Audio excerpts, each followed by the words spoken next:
أولاً أنا سعيد جداً النهاردة بوجودي معاكم، وسعيد بطلبة جامعة القاهرة وطالبات جامعة القاهرة في هذه المسرحية الرائعة الجميلة مع هؤلاء النجوم بقيادة الدكتور العظيم والفنان الكبير الدكتور يحيى الفخراني، فنان هذا الشباب من المواهب العظيمة اللي بتؤكد دائما ان مصر ولادة، وان مصر دايما شعب بيصنع البهجة وبيصنع الفرح. قصتي مع المسرح القومي في الحقيقة يمكن انتوا اكتر، يمكن النهارده جامعة القاهرة وهي بتخوض هذه التجربة، وبتشكر في الحقيقة الفنان العظيم فتوح أحمد اللي كان له يعني دور كبير جدا في ان احنا نجيب الطلبه المسرح القومي ومسارح الدوله وينفتحوا على هذه الفنون والثقافه اللي في الحقيقه لها مفهوم السحر. اول مره دخلت المسرح القومي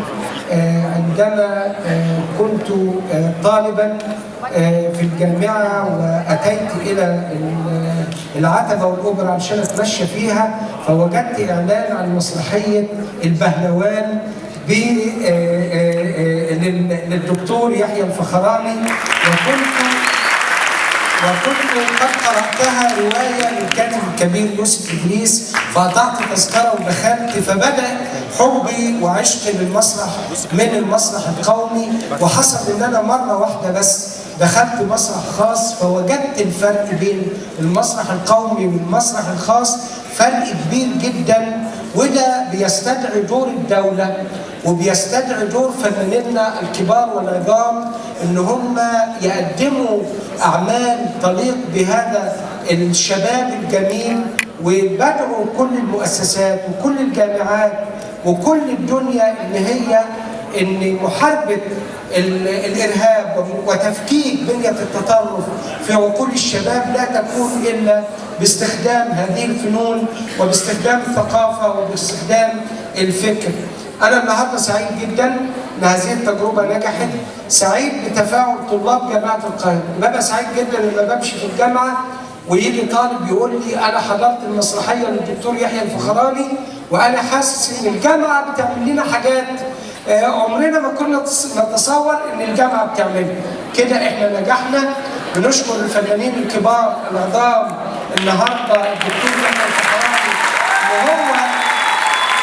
والفنان العظيم ايضا لطفي لبيب وكل الشباب ده اللي هم لما بيقفوا على المسرح ده